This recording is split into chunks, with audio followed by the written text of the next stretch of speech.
It was 1 a.m. in the quiet suburb of Okuta Hill.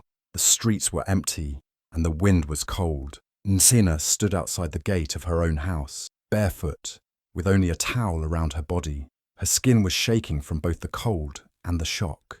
Just a few minutes ago, she had been inside, trying to calm her angry husband, but Femi had lost control. He shouted loud enough for the whole street to hear, "You're nothing without me."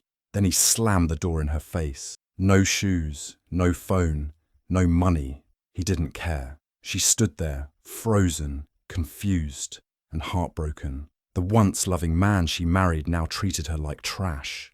Tears rolled down her face, mixing with the cold air. But no one came to help. The neighborhood slept on. Only the distant barking of a dog and the quiet hum of a generator could be heard. Nena didn't know what to do or where to go. She just knew she couldn't stay. Slowly, she turned away from the house, the same house where she once felt safe, and began walking into the dark night, carrying nothing but pain in her heart. Inside a small, stuffy guardroom near the gate of the estate, old Musa sat quietly on a wooden stool. His eyes were tired, his back slightly bent from years of night shifts, but his ears were sharp. He had been the night guard at Okuta Hill for over 10 years. He had seen many things: late-night parties, secret affairs, children sneaking out, rich men pretending to be kind. But nothing hit him as deeply as what he saw and heard that night. It was just past 1 a.m. when the shouting started. At first, Musa thought it was just another argument between husband and wife. Femi and Nena had fought before, but this time sounded different. The words were sharp, angry, cruel. He heard the sound of something breaking, maybe a glass. Then came the slap. Musa flinched in his chair. Another slap, a louder one, then silence, followed by the sound of the door slamming. And after that, only one voice remained, Nena's soft crying, broken and tired. Musa opened his small window and peeked out. There she was, Nena, standing outside the gate, in only a towel, barefoot, shivering. Her face was wet with tears. Her arms were wrapped tightly around herself, not just to keep warm, but to hold herself together. Femi stood inside, near the door, with a proud look on his face, like a man who believed he had won a fight. Then, without shame or care, he turned and walked back inside the house. Musa's heart broke. He had daughters of his own. One of them was almost Nena's age. What if this happened to her? What if she was the one standing outside in the cold, while the man who promised to love her turned into her worst pain? He quietly picked up his old phone. It wasn't a fancy one, but it could record videos, with hands that slightly trembled, not just from age, but from sadness. He pointed it at the scene outside. He didn't say a word. He didn't call out to her. Not yet. He just pressed record. The soft red light blinked. Nena sobbed. Femi disappeared inside, and the cold night carried on. Musa knew this might be important one day. He didn't know how or when, but something inside him, maybe his father's heart, told him to keep a record of the truth. Too many times, he had seen women suffer in silence. Too many times, men with power acted like kings, while the world ignored the cries of their wives. Musa wasn't rich, he wasn't strong, but that night, he did the only thing he could. He became a witness. After a few minutes, he gently stepped out of his guardroom. He didn't want to scare Nena, so he walked slowly. She looked up at him, eyes wide with pain and shame, but he didn't ask questions. He didn't make her talk. He simply took off his own jacket, the only one he had, and placed it over her shoulders. "Come inside," he said softly. She followed him, silent, broken. Inside the guardroom, he gave her a chair and poured her warm water from his flask. She held the cup with shaking hands. Musa said nothing. Sometimes, silence is better than words. He didn't judge her. He didn't ask what she had done to deserve this, because he already knew. She had done nothing. He let her rest for a while, sitting quietly beside her. Every now and then, she would wipe a tear or pull the jacket tighter. The towel was damp now, her skin cold, but her eyes were starting to clear. She was not just a victim, she was someone trying to survive. When the sky began to lighten with the first signs of dawn, Musa walked her to the estate's back gate. It was safer, He told her how to get to Cater, where her aunt lived. "It's a long walk," he said, "but you are strong." Nena nodded. Her feet were bare, her body still tired, but something in her eyes had changed. There was no anger, no hate, just quiet strength. Musa watched as she walked away, step by step, into the early morning light. He still held the video on his phone. He didn't know what to do with it yet, but he knew he had to keep it safe. Maybe one day it would speak for Nena when no one else would. Maybe it would show the world what really happened that night. And maybe, just maybe, justice would come in its own quiet way. Back inside his small guardroom, Musa sat down again. The same stool, the same room.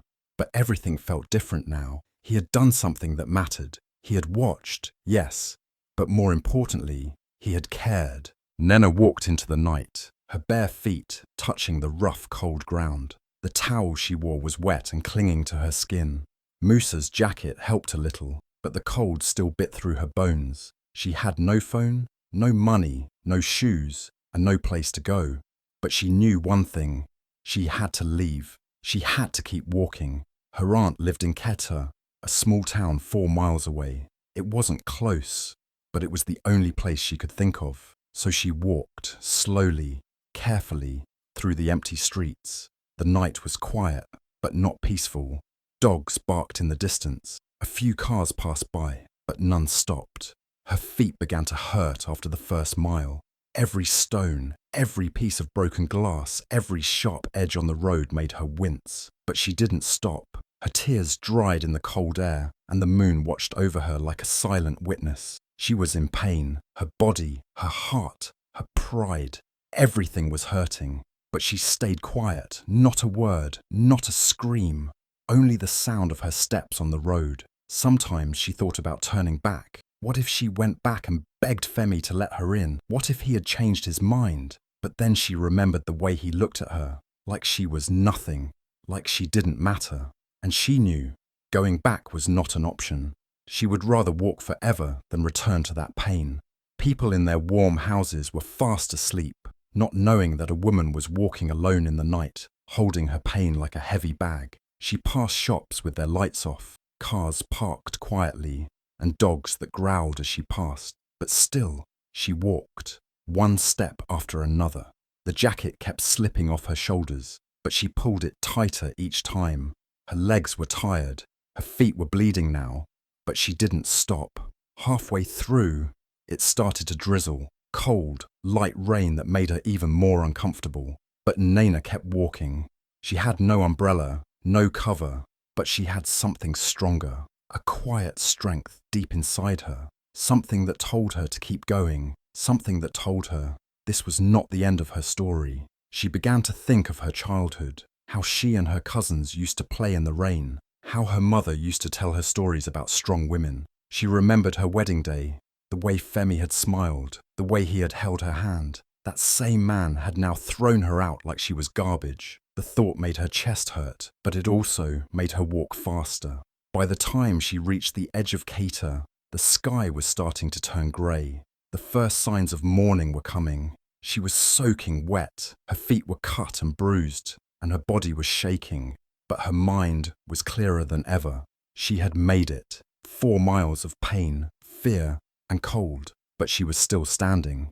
She turned onto the street where her aunt lived, a quiet lane with small houses. She had visited many times as a child. Her aunt's house had a blue door and a mango tree in front. As she got closer, she felt her knees growing weak, not from fear, but from relief. She had made it. She knocked softly, no answer. She knocked again, a little louder. Finally, the light inside came on. The door opened, and her aunt stood there half asleep, in her nightdress. She looked at Nena, the towel, the jacket, the bruises, the tears, and didn't ask a single question. She just opened her arms and held her tight. Nena broke down completely. She cried like a child, letting out everything she had kept inside. Her aunt didn't speak. She just held her, rocked her gently, and said, "You're safe now." Inside the warm house, Nena sat on a soft chair. Her aunt brought her a clean towel, dry clothes, warm tea. She helped clean her feet and wrapped the worst cuts. Nena said very little. She was still in shock, still trying to understand what had happened. But deep down, she knew this was a new beginning. She had left with nothing, not even her dignity. But with every step she took, she found something else. Courage, strength, and hope. That long walk in the dark had changed her. She was no longer just a woman who had been thrown out. She was a woman who walked through pain and didn't give up. Her silence that night wasn't weakness, it was power. It was the sound of a woman who had decided she would write her own story. And that story was only just beginning. 6 months had passed since that cold night when Naina walked away, barefoot and heartbroken. For Femi, those months felt like a slow, painful fall. At first, he didn't care. He told people she left him. He acted like the victim, like the man who had been wronged. But the truth has a way of showing itself. One by one, things started falling apart. His business began to fail. Deals that once came easily stopped coming. Clients pulled out. Investors stopped picking his calls. Friends who used to laugh with him began to avoid him. Some even blocked him. It was like a dark cloud followed him everywhere, and nothing he did could fix it. He tried to pretend everything was fine. He still wore his designer clothes and drove his car around the estate like a king. But deep inside, he was losing control. His house felt too big, too empty. No warm smile greeted him. No footsteps in the hallway, just silence and guilt. He had thrown away a woman who loved him. He had destroyed something beautiful with his own hands. But still, he told himself, she's gone. She'll never come back. Then one bright Monday morning, everything changed. Femi was standing outside the estate clubhouse, trying to look important as usual. A few other estate members were there too, waiting for a meeting to start. A shiny black Prado drove up slowly and parked near the front. The door opened, and out stepped a woman in a sharp black suit and high heels. Her head was held high, her walk strong and confident. 2 security men followed behind her, one holding a tablet, the other speaking softly into a walkie-talkie. Femi's heart skipped. He stared hard. Could it be? No, it wasn't possible. But then she turned, and he saw her face. It was Naina. She looked completely different. Strong, polished, unbothered. The pain in her eyes was gone. The weakness he once saw was nowhere to be found. She didn't even glance in his direction. She was focused, powerful, and she belonged here more than anyone else. People started whispering. The estate manager came rushing out to welcome her, all smiles and respect. "Good morning, Director," he said, holding the door open. Director? Femi felt his knees go weak. Director of what? A man beside him whispered, "That's the new estate board director. She was appointed last week. Big woman now." Femi couldn't breathe. How? How could this happen? The same woman he kicked out, the one he left with nothing, was now in charge of the entire estate. She had not only survived, she had risen higher than he ever imagined. Naina walked into the meeting room with her head high, her back straight. She didn't need to look back to know he was watching. She knew he was shocked. She knew he was broken. But she didn't come back to prove anything to him. She came back because she earned her place. She had worked hard, learned fast, and built herself from the ground up. In those 6 months, while Femi was losing everything, Naina was building. Her aunt had helped her heal. She had gone back to school, taken business courses, connected with mentors, and slowly started working with local women's groups and estate associations. She didn't speak much about what happened to her, but people found out. The video Musa recorded had quietly made its way to a few key people. It had shown the truth, and people believed her. More importantly, people respected her. Femi stood outside the clubhouse, frozen. He didn't know what to feel. Shame, regret, confusion. Everything he thought he knew had flipped. His pride, his ego, his fake power. None of it mattered now. The woman he once humiliated now walked past him with silent grace and unstoppable strength. That moment felt longer than it was. Just a few seconds, really. But in those few seconds, everything changed. The estate members who once praised Femi now whispered behind his back. They saw the truth with their own eyes, and the truth was clear. He had lost more than a wife. He had lost a queen. Naina didn't look back. She had no reason to. Her past was behind her. She had cried enough tears. She had walked through fire and come out shining. She didn't need revenge. Her success spoke louder than any words. The same gate where she once stood barefoot and broken was now the gate she entered with power and purpose. And Femi? He finally understood. The woman he threw out like trash had returned, not to beg, not to fight, but to lead. And nothing could ever take that away from her again. Just as Femi was trying to wear his best fake smile, pretending everything was fine, something happened that shook his entire world. He had seen Nena return, standing tall and powerful, now the director of the estate board. That alone had made his heart race with fear and regret, but he still thought he could control the story. He still believed he could charm a few people, act like he wasn't the one at fault. Maybe he could explain it away, twist the truth a little. But life had other plans. It started with a simple ding from a phone, then another. Then a wave of messages and reactions began flooding in. The estate's WhatsApp group, usually filled with jokes, birthday wishes, and announcements, suddenly came alive with rapid-fire messages, videos, comments, shocked emojis. People were tagging each other like wildfire. Have you seen this? Is this real? Oh my God! In the middle of it all was the video. Musa, the quiet night guard, had finally shared the truth. The footage from that dark night. Nena standing outside in a towel, barefoot, crying while Femi slammed the door in her face, was now out in the world. Every slap heard, every insult shouted, every second captured. It was raw, real, and heartbreaking. And it didn't just stay in the estate group. Within hours, someone forwarded it to another group, then another. Soon, it was on Facebook, then Twitter, then Instagram. Before sunrise, it had hit 2 million views, 2 million strangers, watching him, judging him. Femi's face was clear in the video. His voice was loud. There was no editing, no lies, just the truth. The man who once walked around the estate with pride, who called himself a leader, was now seen as a bully, a coward, and an abuser. Comments rolled in from all over the country. How can a man do this? This is disgusting. She's lucky to be free from him. Protect women at all costs. Some people even recognized the estate from the gate in the background. The news blogs picked it up. Influencers reposted it. Celebrities commented. Within a day, it had made headlines. Prominent Lagos businessman seen abusing wife in viral video. Femi was finished. His phone wouldn't stop ringing.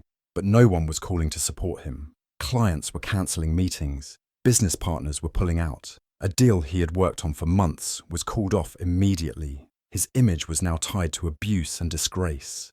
He tried to lie. He tried to say it was fake, that it was taken out of context. But there was nothing he could say. The video spoke louder than his words ever could. Even worse, people around him changed. Security guards who once greeted him with respect now barely looked at him. Neighbours whispered when he passed. Women crossed the street when they saw him coming. Children pointed and asked, "Is that the man from the video?" Femi started staying indoors. He stopped attending meetings. He pulled the curtains shut and kept his phone on silent. But nothing could hide him from the truth. And while he crumbled, Nena rose even higher. Her story, from being thrown out at 1 a.m. with nothing, to walking 4 miles alone, to becoming a director, became an inspiration. People didn't just watch the video to be shocked. They watched it and admired her strength. They shared it not just to condemn Femi, but to celebrate how far Nena had come. She didn't even need to speak. Her silence, her walk, her success, they said it all. Femi couldn't sleep. He kept watching the video over and over again, hoping maybe it wasn't as bad as he remembered. But each time, it was worse. His voice in the background, full of hate. Nena's quiet crying, the cold wind, the way he turned and walked away like she was nothing. That moment was now his legacy. Musa, the quiet night guard who had always been ignored, became a hero online. People praised him for having the courage to record and release the video. News outlets tried to interview him. NGOs reached out to support him. He never wanted fame. He just wanted justice. And that justice, slowly but surely, was happening. Femi lost everything. His pride, his respect, and his position in the estate. No one cared about his money anymore. No one wanted to be associated with him. He had become a symbol of what not to be, and all it took was one video, 2 minutes long, to show the world who he really was. In the end, it wasn't Naina's words that brought him down. It wasn't her power, her position, or even her return. It was the truth caught on camera, shared with millions, the truth that cannot be erased, the truth that broke the internet and broke him with it. The same gate where Femi once shouted, "You're nothing without me," was now the place where he stood, head bowed, eyes full of shame. But this time, he wasn't shouting, he wasn't standing tall, he was kneeling. The proud man who once slammed the door on Naina now waited quietly, hands shaking, as if the ground might open and swallow him. He had lost everything, his business, his respect, even the false friends who used to praise him. Now, all he had left was regret. Nana's car approached slowly, a sleek black SUV, polished and powerful, just like the woman inside it. She didn't rush. She didn't look surprised. She already knew this moment would come. As the car stopped near the gate, Femi looked up, hoping for a word, a glance, anything. But Naina stayed silent. Her eyes were calm, unreadable. No anger, no tears, just strength. She rolled the window down slightly and nodded, not to him, but to Musa, now proudly wearing his head of security badge. Musa opened the gate. Nena's car rolled in. Femi remained kneeling, forgotten. She didn't need revenge. She didn't need to raise her voice. Life had done it all for her, and in her silence, she was louder than ever.